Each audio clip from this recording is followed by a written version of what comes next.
Hi, this is Dr. Gregory Sadler.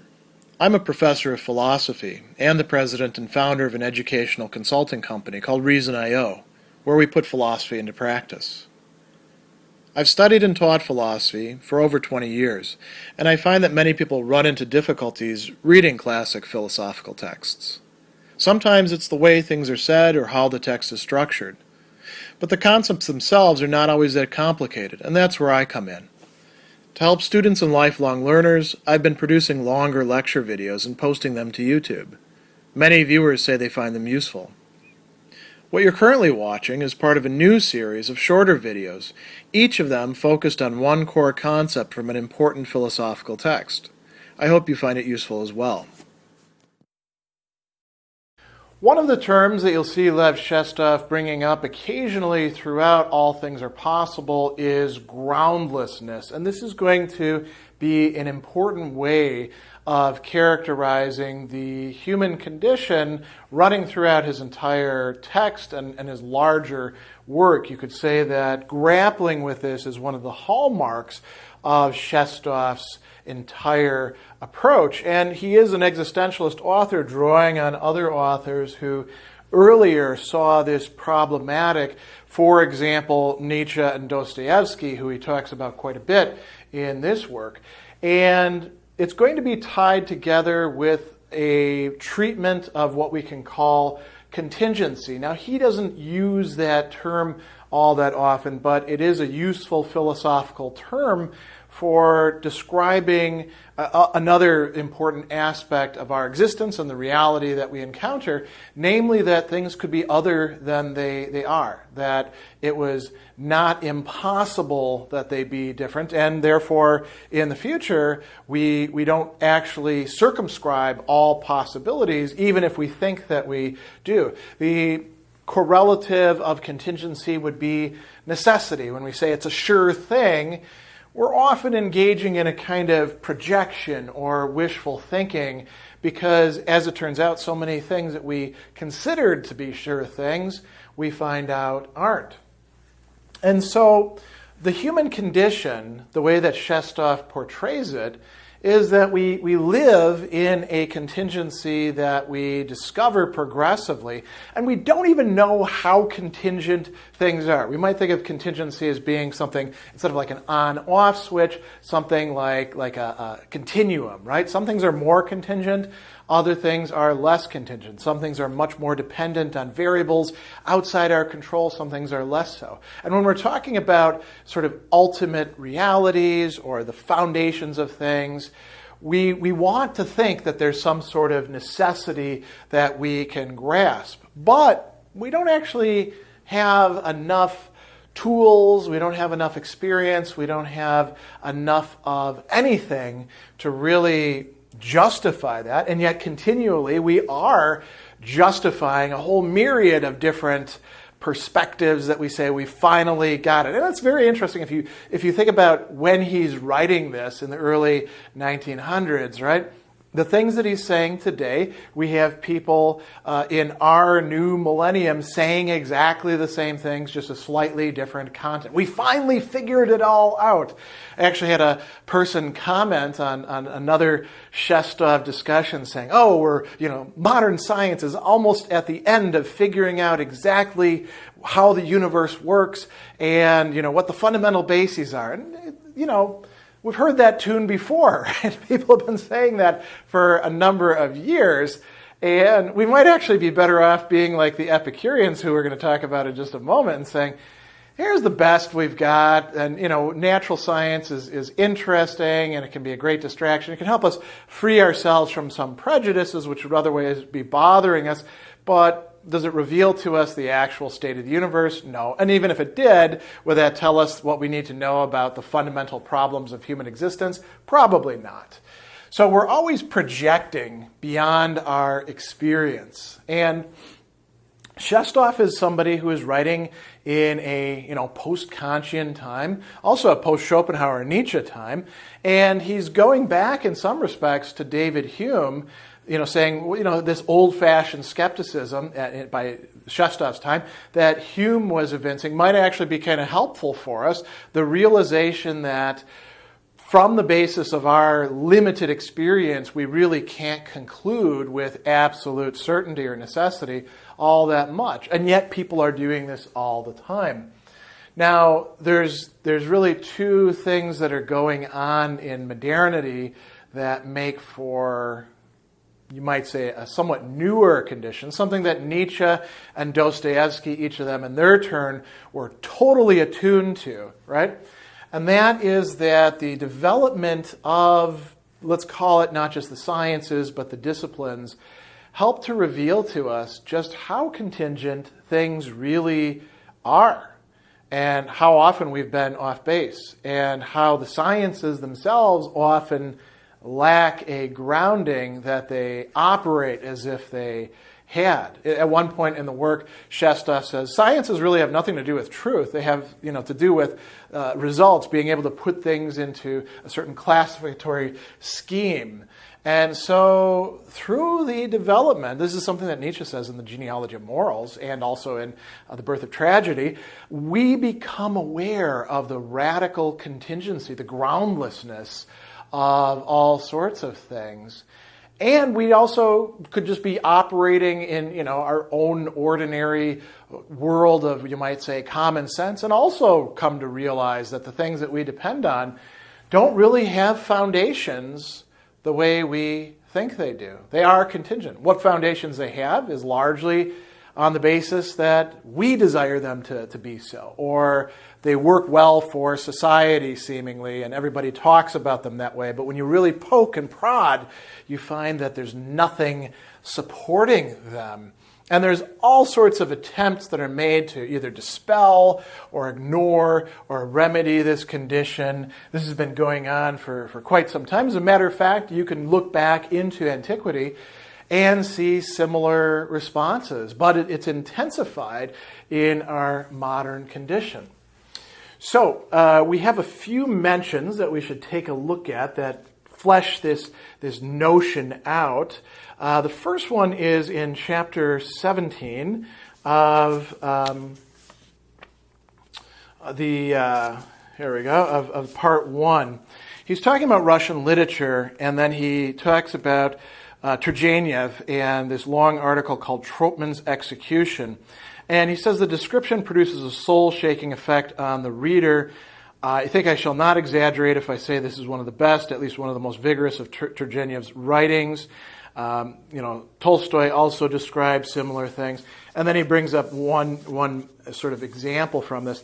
The executioners, like spiders on a fly, threw themselves on Troutman and bore him to the ground. And then Turgenev says, the earth quietly swam away from under my feet. And he said, we're forced to believe him. This is an experience that we can actually have. It's a experience of what he calls the horrors of existence. He says, men respond only faintly to the horrors that take place around them, except at moments when the savage, crying incongruity and ghastliness of our condition suddenly reveals itself vivid before our eyes, and we are forced to know what we are. Then the ground slides away from under our feet. And, does this mean that the earth actually moves away from under us? No, of course not. But there's a feeling, a sensation, a affect of things slipping away. This is something that's a really, major existentialist theme. We see this being discussed by writers as varied as I mentioned, Dostoevsky and Nietzsche. Kierkegaard also talks about this sort of thing. Heidegger will talk about it in terms of the nothing, and Sartre will talk about it as well in terms of nausea, a term, by the way, that Nietzsche also uses to describe this realization of incongruities and horror and a lack of grounding, a lack of ultimate explanation, a lack of meaningfulness. This is something that's being experienced through watching the execution of another person, but it could happen in so many other ways. And so he goes on and he says, this doesn't happen for long. The horror of the sensation of groundlessness quickly brings man to himself. He must forget everything. He must only get his feet on the earth again. And, this is quite interesting. What we have is a sort of a natural tendency to want to say, no, everything is okay. I'm just going to find some explanation for this, or, have a faith that an explanation will be eventually provided. And he says that Turgenev, in his Diary of a Superfluous Man, was proving himself in as risky a state as when, as a young man, he wrote this diary. And he says, the description of Troutman's execution ends with these words: who can fail to feel that the question of capital punishment is one of the most urgent, immediate problems which humanity must settle? And why? Why does it have to be settled? Because it is confronting people with things, with horrors, with injustices, with something that says, this does not make sense, this is absurd, and there's no easy explanation for it. So, that's kind of a good way to understand how this can appear to us. He also talks about groundless assumptions in a chapter that has that very title. This is quite interesting. He says, groundless assumptions based on nothing because they seem to derive from a common assumption of the reasonableness of human existence. This is something that, again, we're projecting our desires onto existence. An assumption which surely is the child of our desires and probably a bastard at that. Isn't that an interesting way to frame it, right? He's very good with turns of phrases like that. So it's a child of our desires, it's a product of our desires, and an illegitimate one at that.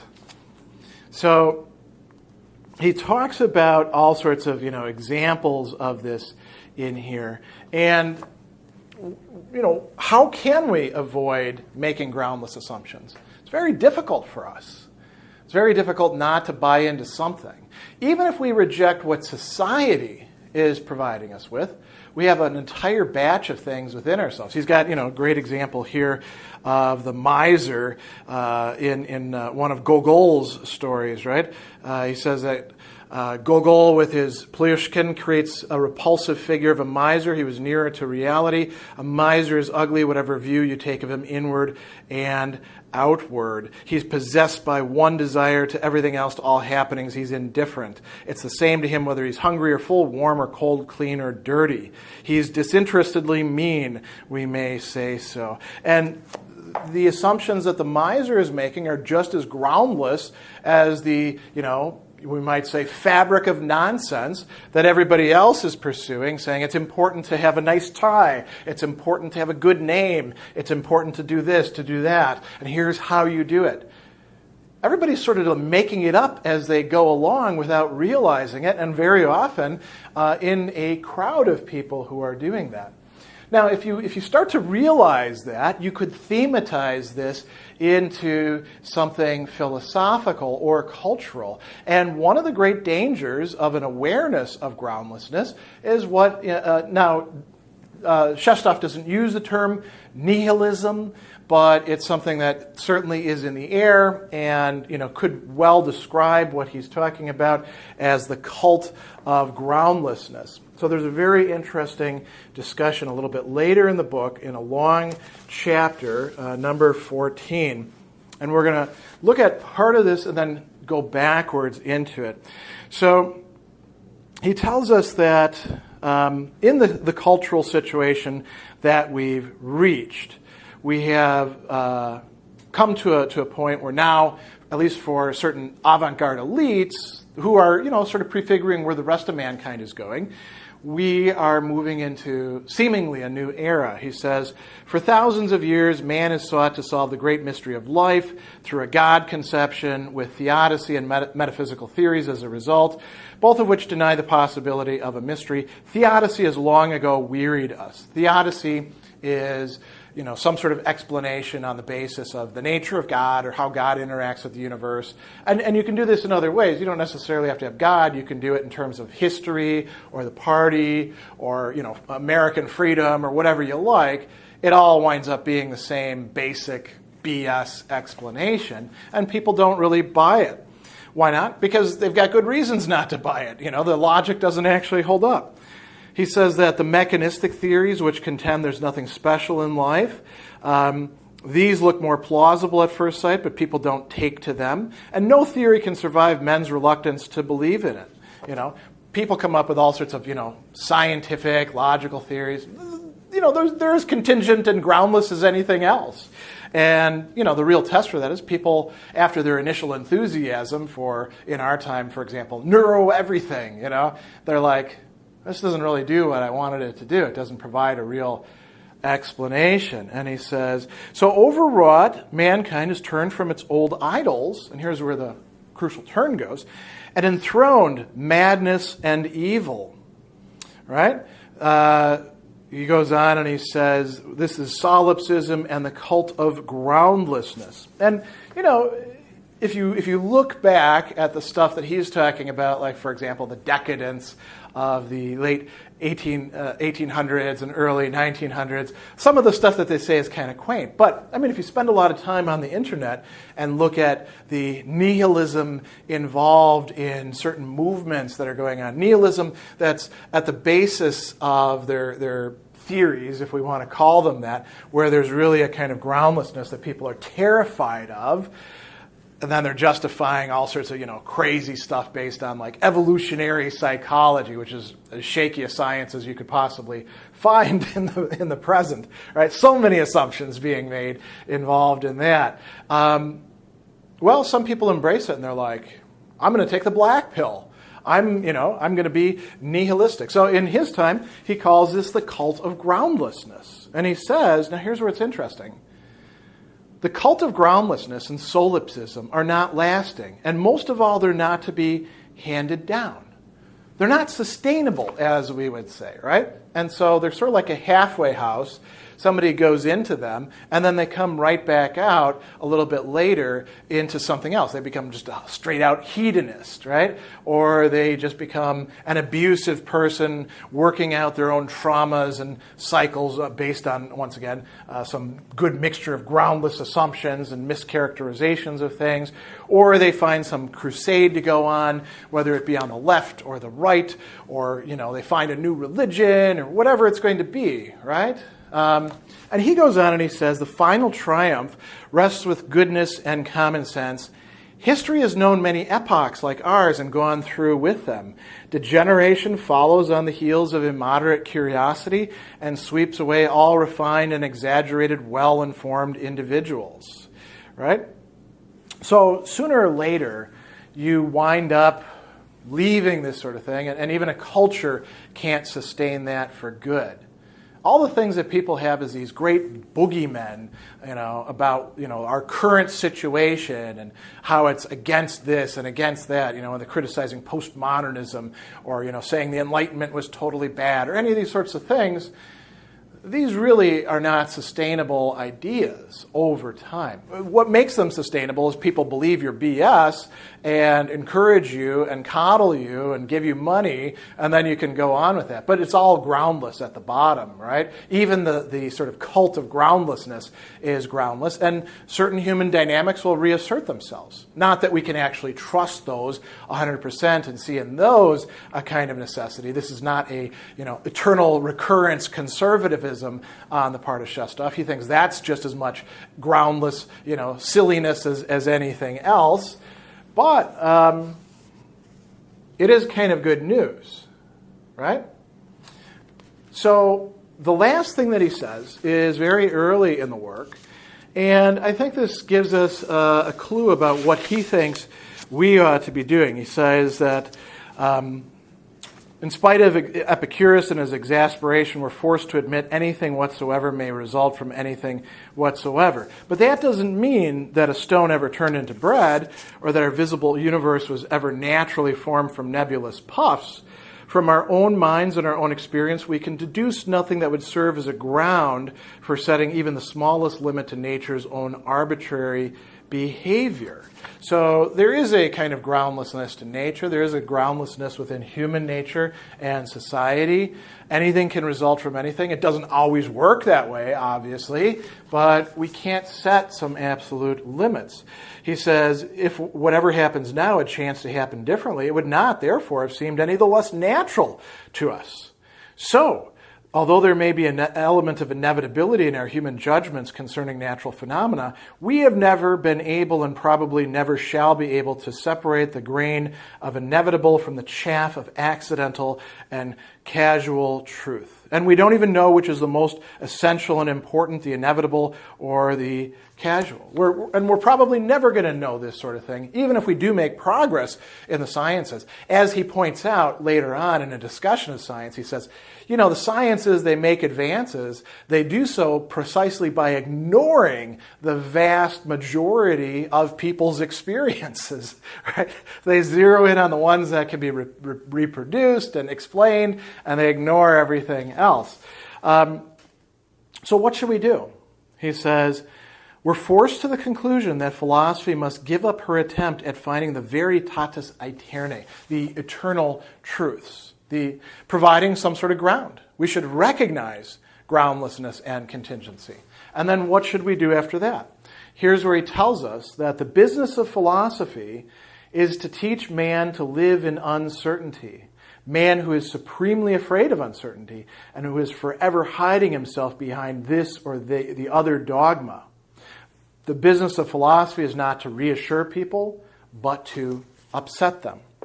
And so the philosopher has, according to this, a task of living a life that can actually address the contingency of our existence and everything that we experience, and the groundlessness of that whole existence and all the explanations that we try to provide to make sense of it, to figure out how to act within it. Doesn't mean that we can't have theories, doesn't mean that we can't have even world philosophies, Weltanschauungen, right?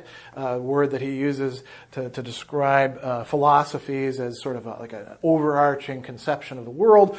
We can have a philosophy as a way of life, but we have to realize that we're doing so without any ultimate grounding. And so this is definitely sort of an existentialist moment in his works.